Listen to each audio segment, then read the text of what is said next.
Bien, amigos, nos acompaña hoy en esta consulta la doctora Diana Josefina Ramírez Martínez.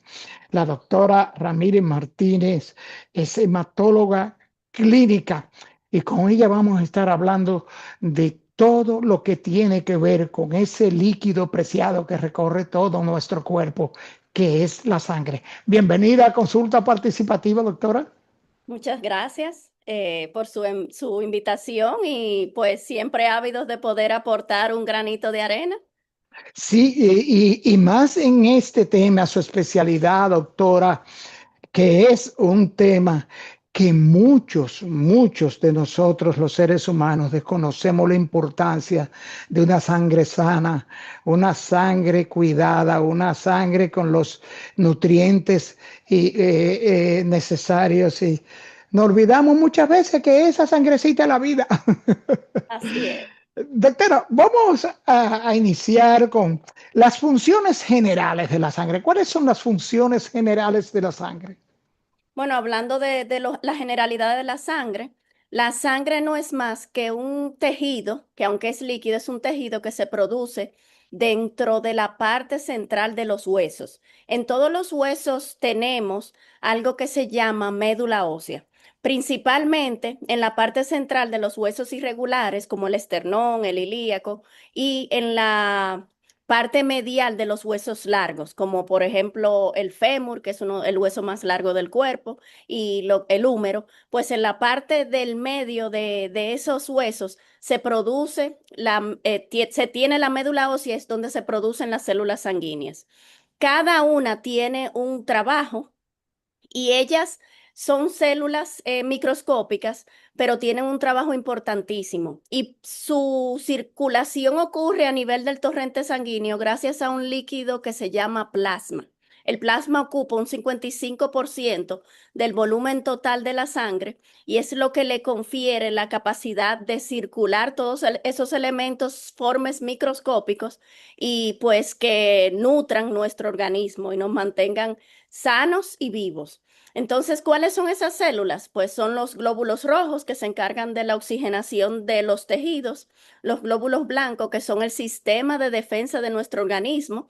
Dentro de los glóbulos blancos hay diferentes tipos, cada uno con una función muy específica. Está la línea, pues, de neutrófilos, que son los primeros en el batallón cuando entra alguna bacteria, pues, a atacarnos. Están también los linfocitos, que principalmente en los procesos virales son los que actúan. También están los eosinófilos, que tienen mucho que ver con las reacciones de tipo alergia.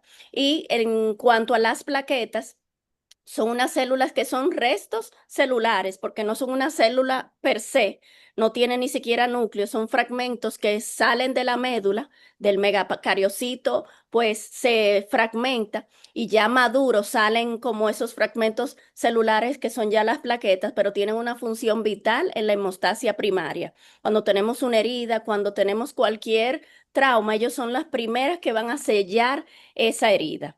Y asimismo, esos componentes de la sangre se pueden separar y pues en los donantes de sangre o de diferentes productos, en el banco de sangre se puede separar cada uno de esos componentes.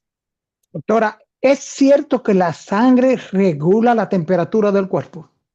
Sí, es parte de la regulación y realmente nosotros tenemos una temperatura basal que debe ser 37,5 y cuando pues tenemos fiebre, una de las primeras o principales consecuencias de la fiebre es la deshidratación, porque como tenemos tanto contenido de agua, más de un 60%, un 70% de nuestro contenido es de agua, cuando hay fiebre, una temperatura de 38,5 o mayor, pues hay una especie de evaporación, igual pasa con el sudor y las secreciones glandulares. Entonces, por eso es tan importante la hidratación.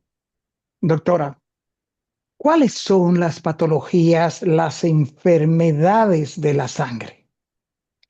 Dentro de las enfermedades que trata el hematólogo, que el hematólogo muchas veces hasta me da risa, nos confunden con el dermatólogo. Incluso he tenido casos que llegan personas a la consulta y es muy duro después que la persona esperó su turno y todo lo demás, que te hablen de lesiones de la piel. Y es muy cuesta arriba decirle, no, perdón, yo creo que hubo una confusión. Realmente yo no trato la piel, yo trato la sangre. Pues el hematólogo en sí se encarga de tratar todas las patologías que afectan la sangre. En su mayoría son patologías benignas, pero a diferencia de lo que cree la mayoría de la gente, que el oncólogo es que trata las patologías malignas de la sangre, es el hematólogo. El hematólogo tiene tanto la capacidad de tratar esas pues enfermedades benignas como una simple anemia ferropénica, pero también enfermedades malignas como las leucemias, los linfomas, los mielomas, los trastornos mieloproliferativos, los síndromes mielodisplásicos, pues todas estas enfermedades es tratada por el hematólogo. Los cánceres de la sangre, la hemopatía maligna, la leucemia, doctora, explíqueme, es una de estas patologías malignas y según tenemos entendido, es la que más letalidad conlleva de la sangre. Sí, realmente si nos vamos como a la población general con enfermedades tumorales, de un 6 a 7% de los casos de enfermedades malignas corresponden a enfermedades malignas hematológicas. Es decir, que pues de cada 15 pacientes, uno puede tener una neoplasia hematológica. Y dentro de estas, las leucemias, principalmente las leucemias agudas, son las que mayor agresividad pues confieren. Las leucemias agudas son muy frecuentes en niños, pero ya en la patología del adulto no es tan frecuente como en los niños. Pero a diferencia del adulto, el niño que tiene leucemia aguda, principalmente linfoide, que es la más frecuente en ellos, tiene un alto potencial de curación. En el caso de los adultos, la leucemia aguda más frecuente es la mieloide y pues según marcadores que tengan asociados, pues muchas veces tienen marcadores de pronósticos negativos que dan una gran agresividad a la enfermedad.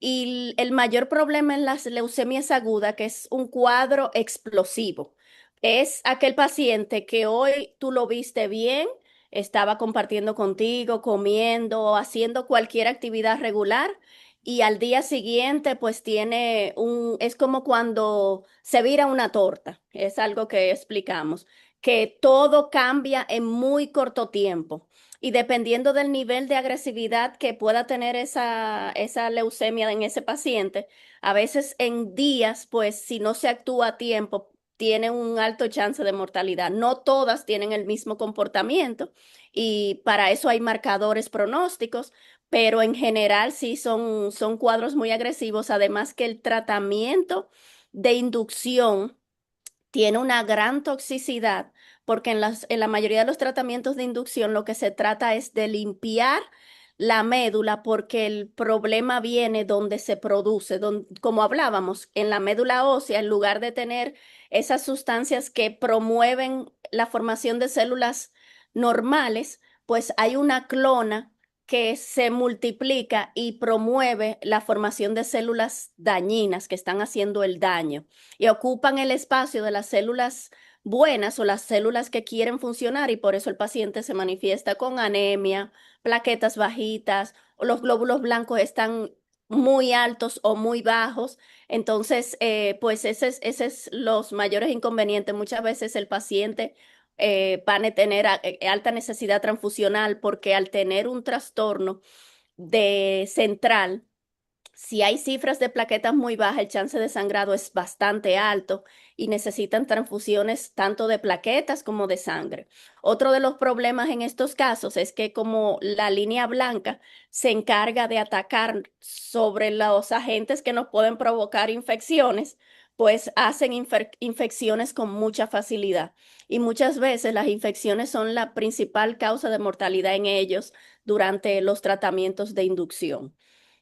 Doctora, tenemos un amigo de consulta participativa que fue tratado con una enfermedad crónica de la sangre, pero según él tiene la convicción, hubo una confusión en su diagnóstico. Él cree eso porque a él le diagnosticaron cáncer de un linfoma, cáncer de ganglios, ¿no? Pero terminaron tratando como de un mieloma, dice él. Ok. Explique. Bueno, los linfomas y mielomas son de las dos enfermedades malignas más frecuentes en el adulto. Linfoma ocupa el número uno, pero dentro de esos linfomas están los Hodgkin y no Hodgkin. Y los mielomas, pues, son muy frecuentes en personas envejecientes, mayores, adultos mayores, aunque no exclusivo, porque hemos tenido casos de pacientes de menor edad debutando con esta enfermedad. Puede haber ocurrido dos cosas, o tal vez una mala interpretación de la información recibida, porque son dos entidades totalmente diferentes. A veces, pues, al ser enfermedades tan raras, complejas, no escucharla en el día a día, para lograr como hacer esa conexión de que se entienda lo que se tiene y en qué consiste el manejo o el tratamiento. A veces necesitamos socializar en varias ocasiones con el paciente y la familia porque son procesos complejos. Pudo haber pasado eso, tal vez una mala interpretación de la información. Doctora, es muy común escuchar también esto de las hemofilias. Las hemofilias tenemos entendido que son genéticas. Sí, las hemofilias ya caen dentro de los trastornos hematológicos benignos, pero ya vienen afectando otra parte de lo que trata el hematólogo, que es la coagulación. Entonces, las hemofilias son enfermedades hereditarias y estas vienen ligadas al cromosoma X. Se le dice enfermedad ligada al sexo. Quiere decir que la madre, que es la que tiene ese cromosoma, que aporta el cromosoma X siempre, pues la porta o porta la enfermedad y generalmente el varón o el sexo masculino la padece, aunque no es exclusiva de hombres, porque hay casos en que las mujeres pueden ser hemofílica, perdón. ¿En qué casos las mujeres pueden ser hemofílicas? En el caso de que hay una madre portadora y un padre enfermo, se heredó el gen anormal tanto de mamá como papá. O en el caso de pacientes que tienen síndrome de Turner, que es un síndrome que solo tiene un cromosoma X, y al solo tener el cromosoma X, si lo heredo de madre portadora, puedo padecerlo. También hay ocasiones en que se hereda solo el gen portador de la madre, pero es el gen que predomina o el cromosoma que predomina y la paciente tiene manifestaciones de la enfermedad o cuando el nivel, el rasgo que tiene afecta el porcentaje de manera importante y puede tener deficiencia, mucha deficiencia del factor de la coagulación. Entonces, en la definición de hemofilia, perdón que me extendí un poquito en la parte hereditaria, es un trastorno que afecta al paciente para poder coagular correctamente, para la formación adecuada del coágulo. ¿Por qué? Porque tiene deficiencia o ausencia de un factor en específico. Las más frecuentes son la hemofilia A y la hemofilia B. Estas son déficit o ausencia del factor 8 y factor 9 respectivamente. Y hay una clasificación dependiendo del porcentaje de factor que tiene el paciente y los casos más peligrosos son los casos graves, porque hay una deficiencia de más de un 1%, de menor de un 1% del factor y son pacientes que desde temprana edad tienen manifestaciones de sangrado. Son niños que con la dentición pueden hacer hemorragias severas. También son pacientes que hacen trastornos crónicos de sangrado, principalmente articular, y eso le lleva a tener pues hasta deformidad y discapacidad dependiendo de la articulación afectada. A veces también a medida que va afectando o dañando esa articulación, pueden degenerar en tumores en la zona afectada. Y lo más importante en estos casos, los casos severos, es la profilaxis con el factor de coagulación. La profilaxis consiste en colocarse periódicamente el factor deficiente y tenerlo en un mínimo necesario para no tener sangrados espontáneos. Pero hay otros casos donde la enfermedad es leve a moderada y el problema es que se detecta generalmente luego de un trauma o luego de hacerse una intervención quirúrgica o a veces con la extracción de un molar, donde hay un sangrado desproporcional para lo que se hizo y son pacientes que pueden terminar en transfusión. ¿Qué se hace en estos pacientes? Ya cuando se identifican, lo ideal es cuando van a ser sometidos a cualquier tipo de procedimiento, reponer el factor al nivel ideal según el tipo de procedimiento antes de ser operados o intervenidos. Doctora, esta hemofilia genética tiene que ver con otro trastorno genético de la sangre como la talasemia, que es la baja producción de hemoglobina y por ende conduce a las anemias.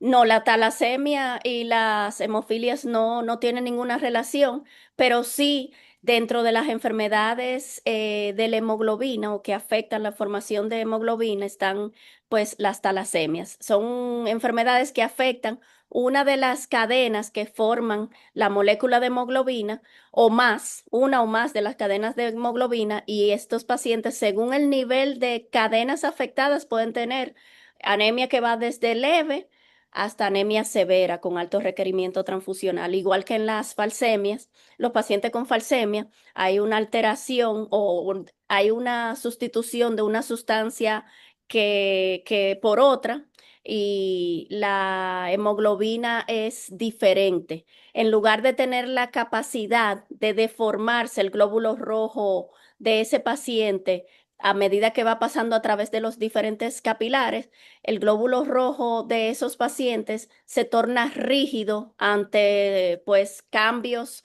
internos y hace que se ponga como si fuera una banana o una hoz, le dicen. Entonces se apiñan y provocan crisis de dolor, crisis de secuestro, diferentes pues complicaciones que llevan a múltiples internamientos, múltiple necesidad transfusional, hacen crisis hemolítica y son pacientes que muchas veces tienen alto requerimiento transfusional.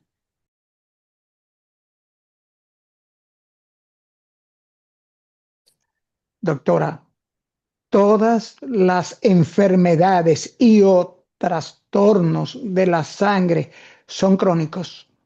No, hay trastornos agudos y hay trastornos crónicos. Así como hablamos ahorita de las leucemias agudas, hay leucemias que son crónicas, tanto linfoide como mieloide, y son leucemias que son pacientes que pueden tener larga expectativa de vida, no necesariamente significa que es el fin de su salud. Entonces, esos trastornos crónicos muchas veces tienen tratamiento dependiendo del tipo y cada vez más se tienen herramientas terapéuticas que son herramientas tipo Diana que van específicamente a una alteración o mutación, donde bloquean esa alteración y logramos llevar a la enfermedad a como que no existe. Por ejemplo, en una de las leucemias crónicas está la leucemia mieloide crónica y hay una alteración, una especie de mutación o la presencia de un cromosoma que se llama cromosoma Filadelfia. Entonces, ¿qué pasa? Hay un medicamento y hay varios, y hay de esa misma línea varias generaciones de medicamentos que atacan en ese punto. ¿Y qué pasa con este paciente? Es un paciente que manteniéndose incluso es vía oral, con su tratamiento oral, continuamente, pues puede estar como una persona normal. En el pasado, ese tratamiento no se interrumpía, pero ya ha cambiado. Ya el paciente que tiene más de 2 años en enfermedad no medible, se puede hasta suspender el tratamiento, claro, con un seguimiento mensual de esa alteración, verificando si nuevamente se hizo positiva.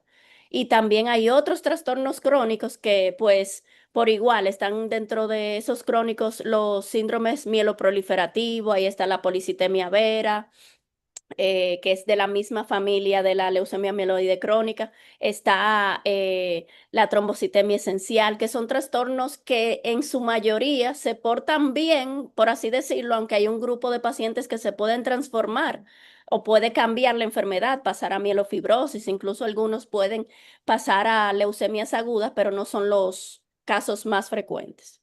Doctora, las causas de las patologías o trastornos de la sangre.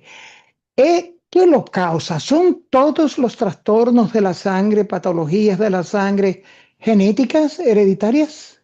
Hay muchas que son hereditarias, por ejemplo, en el caso de las talasemias, las falcemias, las hemofilias, pues son trastornos que debemos heredar el gen afectado de madre y padre, porque todo va a depender del tipo de herencia que tenga la enfermedad. Pero hay otras que no hay ninguna causa y ocurren. No hay manera de predecir que voy a tener X enfermedad. Claro está, hay algunos tipos de linfoma que vienen asociados a virus, como el virus del VIH se asocia mucho a los linfomas exclusivos del sistema nervioso central, o el virus del Epstein-Barr que se asocia al linfoma de Burkitt. eh, o sea, hay diferentes marcadores o alteraciones que sí pueden y, llevarte a tener el riesgo, pero no es exclusivo. Hay muchos pacientes que no tienen ninguna de esas condiciones de base y pues desarrollan la enfermedad. Doctora, deficiencias nutricionales, enfermedades subyacentes, ¿pueden conducir a enfermedades en la sangre? Sí, muchos de los pacientes con enfermedades crónicas fuera de la hematología, como el diabético, el renal, o sea, el paciente con falla renal crónica, el cardiópata, el hipertenso que muchas veces viene acompañado de otras cosas, de hipercolesterolemia, de obesidad, de otras muchas cosas, hay muchas veces asociado a una anemia, pero es una anemia que a veces es difícil para algunos especialistas porque ponen hierro, ponen B12, ponen ácido fólico y no pasa nada. Pero no es una anemia por deficiencia nutricional, sino es una anemia inflamatoria o de enfermedad crónica. Es una anemia que es el tratamiento específico es controlar la enfermedad de base y eso te lleva a que la anemia se controle. Claro está, hay ocasiones que pues controlando la enfermedad de base no es suficiente. Muchas veces en el paciente pues con diabetes, y ya sabemos que la diabetes afecta múltiples órganos, dentro de ellos el riñón, y sabemos que en el riñón se produce la eritropoyetina y muchas veces hay que dar suplemento de eritropoyetina o administrar la eritropoyetina para poder pues estimular la producción de la línea roja y tener mejor nivel de hemoglobina. Todo va a depender del paciente y del caso. Y principalmente este paciente, tú le haces todo el perfil de pruebas y todo sale normal o muchas veces el hierro en lugar de estar bajo puede estar en la ferritina o el hierro de almacén estar alto y no tiene ya ninguna causa que se evidencie a nivel de laboratorio. Doctora, los trastornos autoinmunes pueden conducir a patologías en la sangre. Los trastornos autoinmunes se reflejan mucho a nivel de un simple hemograma. Generalmente los pacientes con lupus, principalmente, una de las principales cosas que afecta es tanto el valor de hemoglobina como tanto la línea blanca y plaquetaria. Y lo principal es controlar la enfermedad de base. Incluso a veces esos trastornos autoinmunes cuando afectan a nivel de la sangre, pueden tener conjuntamente o desarrollar una anemia hemolítica autoinmune. Y el tratamiento pues consiste en esteroides, también hay inmunoterapia y el control de la enfermedad a la par, de la Doc- enfermedad de base que está provocando esa alteración. Doctora, factores de riesgos para trastornos o patologías de la sangre. Bueno, dentro de algunas patologías de la sangre están las coagulopatías o trombofilias, que son enfermedades que llevan a tener una viscosidad alta en la sangre. A veces pasa que una paciente joven empieza a tomar anticonceptivos por primera vez y hace un trombo.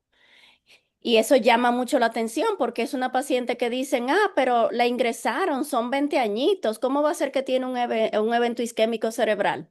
Y cuando se investiga, pues la paciente recién inició pues este tipo de terapia hormonal que al tener la condición que no se conocía, porque eso es algo que se nace con él, y agregar ese factor que es la terapia de anticonceptivos orales, pues aumenta el riesgo. Entonces, en algunas enfermedades hematológicas, factores de riesgo, principalmente ese que le mencioné en el caso de las trombofilias, también ese paciente con trombofilia, que generalmente es un paciente de corta edad, hay que quitar el tabaco, si hay obesidad, controlar el Alcohol. peso, el alcohol, todos esos el sedentarismo, hacer ejercicio, o sea, todas esas cosas ayudan a que el paciente no tenga ningún otro factor sobreagregado, además de tener el problema de la sangre Doctora, usted dijo al principio, nos comentaba el asunto de la confusión de hematólogo y dermatólogo. y dermatólogo. Hemato en oncología. Doctora, los cánceres de la sangre son tratados con los mismos procedimientos que los cánceres, tumores en diferentes órganos, esto de la famosa quimioterapia, la radioterapia. Son muy similares los tratamientos. Muchas veces coinciden muchos de los medicamentos que se usan en la oncología y a la vez se hacen combinaciones de quimioterapia con terapia inmune.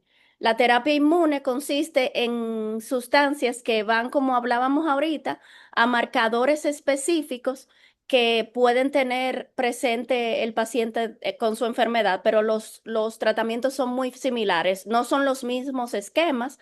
Los esquemas cada uno tiene su nombre, pero son muy similares al de oncología. Incluso la radioterapia también es usada en los casos de algunas enfermedades tumorales hematológicas. Doctora, infecciones transmitidas por la sangre. Bueno, las infecciones transmitidas por la sangre más se enfocan en la parte de infectología, pero como punto importante en el paciente hematológico y oncológico, lo más importante es aquel paciente con altos requerimientos transfusionales, que sea una sangre segura, garantizar que cuando voy a transfundir un paciente, no someterle al riesgo de adquirir infecciones a través de esas transfusiones y pues sobreagregar morbilidad en ese paciente y potencial mortalidad, porque imagínese un paciente que tiene un tumor que adquiera a través de una transfusión alguna infección como hepatitis, HIV, entre otras, pues es de muy alto riesgo para ese paciente que ya de por sí es frágil. Y entonces en estos casos lo más importante es la correcta selección de productos de que sean de un banco de sangre donde se haga todo lo debido para garantizar pues la calidad de ese producto. Doctora, que no quiero que se nos quede. Hay un debate mundial, si se quiere, sobre el asunto de los donantes de sangre y el asunto de haber padecido el COVID y o haber sido vacunados con algunas de las vacunas del COVID, y se dice de naciones que inclusive hay sometimientos a ciertos laboratorios por el asunto de las vacunas, y también que hay la presunción de crear una ley para impedir a personas que han sido vacunadas y o afectadas por el COVID ser donantes de sangre. Bueno, yo casualmente trabajo, aparte de trabajar en la parte clínica de hematología, trabajo también en banco de sangre y realmente está pues está la postulación que se tiene a nivel mundial, pero todavía a nivel de las entidades mundiales que regulan la seguridad transfusional, como la Asociación Americana de Banco de Sangre, pues no se ha hecho ninguna restricción al momento de que estos donantes puedan hacerlo, independientemente se vacunaran o no.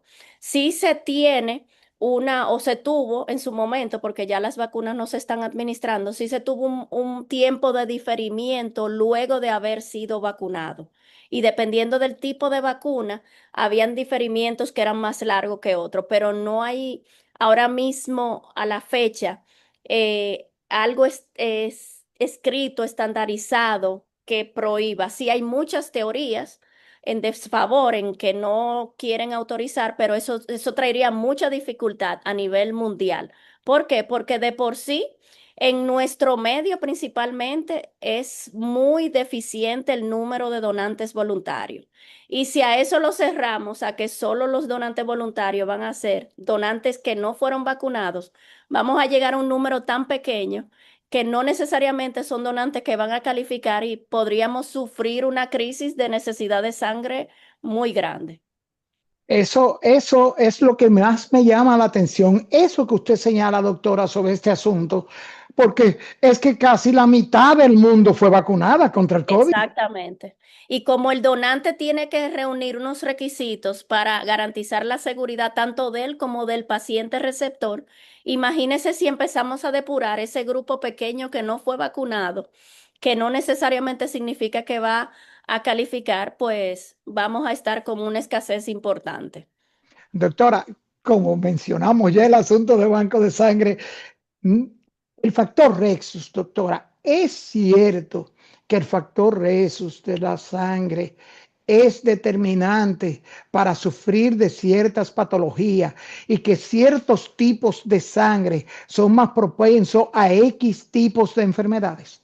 Siempre se ha hablado de eso, pero de ese tipo de asociaciones que uno van a, incluso hasta de la personalidad de la persona, de la personalidad de la persona, válida la redundancia, de que los grupos A son perfeccionistas, que tienen ciertas, pero en todo eso como que hacer encerrar totalmente o predisponer como predisposición a ciertas cosas no es exclusivo.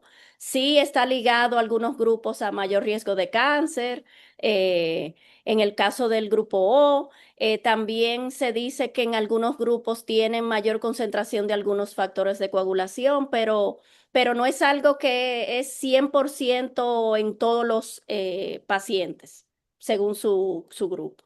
¿Es cierto que hay un tipo de sangre que el portador de ese tipo de sangre es más propenso a problemas óseos como osteoporosis y esas cosas? Realmente ahora mismo no lo recuerdo, pero me queda de tarea. Eso me quedaría de tarea en cuanto a la asociación osteoporosis, O sea, la asociación de osteoporosis, doctora, a un tipo de porque acuérdese que cuando el asunto de las vacunaciones, estuvimos con una profesional de la salud extranjera en un programa donde ella señaló, no sé si esto luego se confirmó, que el tipo A era el tipo de sangre con mayor riesgo de padecer complicaciones por COVID-19. ¿Es cierto eso? Bueno, en base a lo que se describió durante la pandemia, al parecer esa fue la data colectada, pero realmente de mi persona a afirmarlo, no me siento experto en poder afirmarlo. Pero sí, en base a lo que se reportó, es una posibilidad, porque se tuvo esa data recolectada de pacientes durante ese periodo, pero realmente no me considero como muy experta en ese tema, que tal vez uno pudiera o me quedaría de tarea a futuro para investigárselo un poquito más y dárselo con mayor información de base. Dicen que hay tres, tres criterios fundamentales para una persona poder ser donante de sangre. ¿Cuáles son estos, doctoras? Lo primero es querer hacerlo. Ese es lo primero, porque tener la disposición es el primer desbloqueo para poder ser donante. Lo segundo es ser oficialmente adulto, aunque hay menores que si reúnen el peso adecuado, que son 110 libras, y sus padres lo autorizan, pudieran hacerlo, pero ese es uno de los otros requisitos obligatorios. Y también hay que estar en buen estado de salud. Ninguna persona que esté en condición, pues, de tratamiento de enfermedades delicadas pudiera donar. Pero para eso siempre se hace una entrevista donde se identifican todas esas potenciales condiciones que podrían contraindicar la donación porque le someterían a riesgo al donante, como aquel paciente que ha tenido infarto, ya sea cardíaco o a nivel de cerebro, aquel paciente que tiene una tuberculosis y está en tratamiento, o aquel paciente que tuvo neoplasia recientemente, no puede donar, o aquella persona que recientemente salió de un proceso infeccioso, un virus. Pues hay que esperar por lo menos una semana luego de haber sido resuelta la condición. Pero en general es eso. Hay algunos medicamentos, el que usa insulina no debe donar. La hipertensión no contraindica la donación, ni siquiera el diabético que usa hipoglicemiantes orales se le contraindica la donación, pero sí el que usa insulina. Si alguna de esas enfermedades de base están descontroladas, tampoco deben donar, pero dentro de esas principales cosas que le mencioné son las más importantes para la protección del donante. Doctora, se nos acabó el tiempo, pero por favor, antes de despedirse, dígale a los amigos de Consulta Participativa dónde contactar y ver a la doctora Diana Josefina Ramírez.